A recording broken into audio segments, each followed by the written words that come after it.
فرمایا قیامت کے دن بندے سے سب سے پہلا حساب نماز کا لیا جائے گا۔ اگر اس کی نماز ٹھیک ہو گئی تو وہ فلاح پا گیا، اگر پہلا تول ٹھیک آ گیا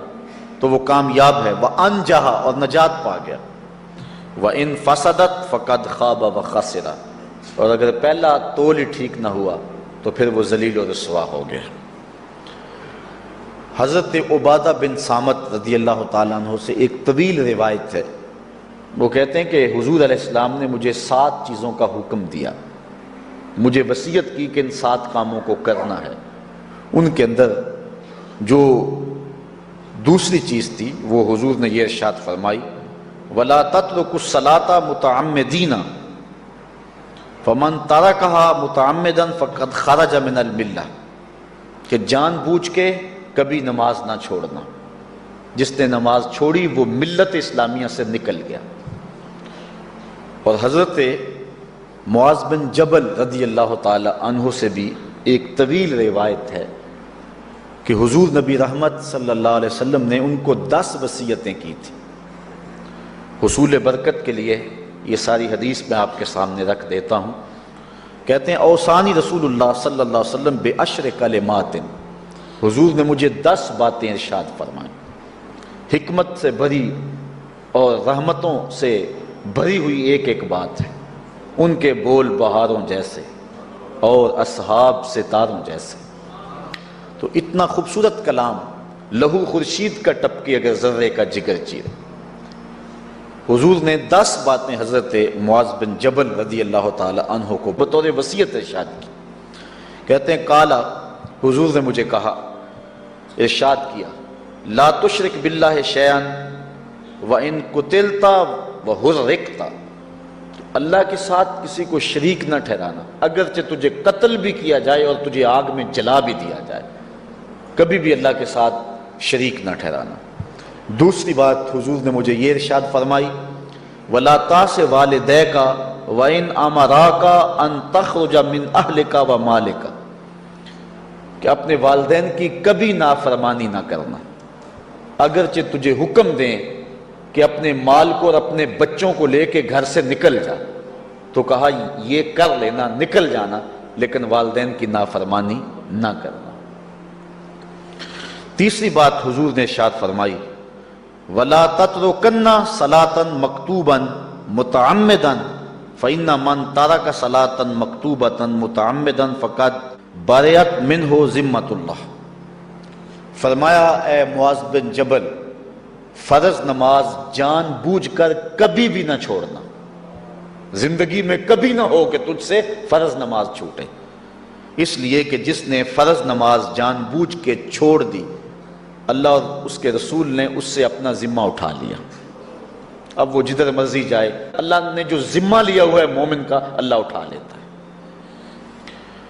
چوتھی چیز حضور نے جو ارشاد فرمائی، وَلَا تَشْرِبَنَّ خَمْرًا فَإِنَّهُ رَاسُ كُلِّ فَاحِشَةٍ اے معاذ بن جبل، زندگی میں کبھی بھی شراب نہ پینا، ہر بے حیائی کی جڑ ہے اور بنیاد ہے شراب۔ پانچویں چیز کہتے ہیں حضور نے جو مجھے ارشاد فرمائی وہ یہ تھی، وَإِيَّاكَ وَالْمَعْصِيَةَ فَإِنَّ بِالْمَعْصِيَةِ حَلَّ سَخَطُ اللَّهِ کہا کبھی اللہ کی نافرمانی نہ کرنا، اللہ کی نافرمانی سے اللہ کی ناراضگی مول لینے والی بات ہے،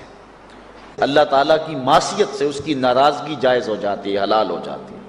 اور چھٹی چیز کہتے ہیں حضور نے یوں ارشاد فرمائی، وَإِيَّاكَ وَالْفِرَارَ مِنَ الزَّحْفِ وَإِنْ هَلَكَ النَّاسِ کہا جب محاذ پہ ڈٹا ہونا تو کبھی پیٹھ نہ پھیرنا، اگرچہ لاشیں جو ہیں وہ گر رہی ہوں اور لوگ ہلاک ہو رہے ہوں، سارے لشکر کے ہلاک ہو جانے کا ڈر بھی ہو، لیکن کہا معاذ بن جبل میں تمہیں وصیت کرتا ہوں کبھی پیٹھ پھیر کے بھاگنا نہیں ہے۔ حضور نے کہتے ہیں مجھے جو 7ویں چیز ارشاد فرمائی وہ یہ تھی، وَإِنْ أَصَابَ النَّاسَ مَوْتٌ فَاصْبُتْ اگر تو کسی ایسے علاقے میں رہتا ہو جہاں موت آ جائے، کوئی بیماری آ جائے موت والی، تو علاقہ چھوڑ کے بھاگنا نہ، وہیں رہنا، تیری قسمت میں زندگی ہوئی تجھے کوئی موت دے نہیں سکتا، اور اگر موت تیرے لیے لکھی گئی ہے تو جہاں مرضی چلا جائے تو موت سے بچ نہیں سکتا، اس لیے ایسے مقام سے بھاگ کر نہ جانا، وہیں ڈٹے رہنا اور وہیں رکے رہنا۔ آٹھویں چیز کہتے ہیں حضور نے مجھے ارشاد فرمائی، وَأَنفِقْ عَلَىٰ أَهْلِكَ مِن طَوْلِكَ، کہا اللہ نے تجھے جو وسعت دی ہے، تجھے جو مال دیا ہے، اس کو اپنی اولاد پر کھل کے خرچ کرنا، اپنی اولاد سے بخل نہ کرنا، اولاد کے معاملے کے اندر جہاں ان کی ضرورت ہو اس کو کھل کے پورا کرنا ہے۔ اور حضور نے نویں بات جو ارشاد فرمائی وہ یہ تھی، وَلَا تَرْفَعْ عَنْهُمْ عَصَاكَ أَدَبًا،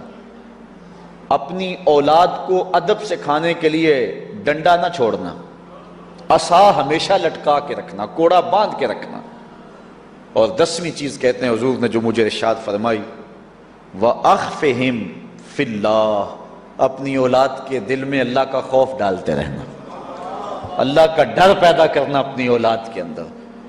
تو نے اپنی اولاد کو یونیورسٹیوں اور کالجوں تک پہنچایا، بیرون ملک سے بھی تعلیم دلوائی، لیکن اللہ کا خوف نہ سکھایا۔ اللہ کا خوف سکھانا اپنی اولاد کو، ایسے لوگوں کی صحبت میں بٹھانا جن کی صحبت میں بیٹھ کر اللہ کا خوف پیدا ہو جائے، ان کو ایسی کتابیں لا کے دینا کہ جن سے خشیت الہی ان کے سینے میں پیدا ہو۔ اگر تو نے سب کچھ دے دیا، عالی نسب بنگلے دے دی اپنی اولاد کو، تو نے جو ہے وہ بہت اچھی تعلیم دلوا دی اپنی اولاد کو، دنیاوی سوسائٹی کے اندر ان کا وقار بہت بلند ہو گیا، تو نے سب کچھ دے دیا اپنی اولاد کو، اللہ کا خوف نہیں دیا تو کچھ بھی نہیں دیا۔ تو حضور نے جو 10ویں وصیت حضرت معاذ بن جبل کو کی وہ یہ ہے کہ انہیں اللہ سے ڈراتے رہنا، اللہ تعالیٰ کا خوف، ان کی خشیت ان کے سینے میں پیدا کرنا۔ اللہ اکبر۔ حضور کا ایک اور فرمان سنیے، حضور نے فرمایا کہ جو شخص نماز چھوڑتا ہے، ایک طویل حدیث ہے جس کا یہ حصہ ہے، وَقَانَ يَوْمَ الْقِيَامَةِ مَعَ قَارُونَ وَفِرْعَوْنَ وَحَامَانَ وَأُبَيِّ بْنِ خَلَف، جو نماز ترک کرتا ہے قیامت کے دن قارون کے ساتھ، فرعون کے ساتھ، حامان کے ساتھ اور ابی ابن خلف کے ساتھ کھڑا کر دیا جائے گا۔ جس صف میں اللہ کے دشمن کھڑے ہوئے ہوں گے، بے نوازی کو بھی اس صف میں کھڑا کر دیا جائے گا۔ کتنی رسوائی ہے، کتنی ذلت ہے۔ کوئی بندہ یہ گوارا کرتا ہے کہ مجھے اس صف میں کھڑا کر دیا جائے جس میں دشمنان خدا کھڑے ہوں، دشمنان رسول کھڑے ہوں، میری کوئی بہن، میری کوئی بیٹی، کیا یہ گوارا کر سکتی ہے کہ اس کو حضور پہ کانٹے پھینکنے والی ام جمیل کے ساتھ کھڑا کر دیا جائے، اس کو حضور کو اذیت دینے والی عورتوں کے ساتھ کھڑا کر دیا جائے؟ نہ میری کوئی بہن اور نہ کوئی میری ماں اس بات کو گوارا کرتی۔ تو جب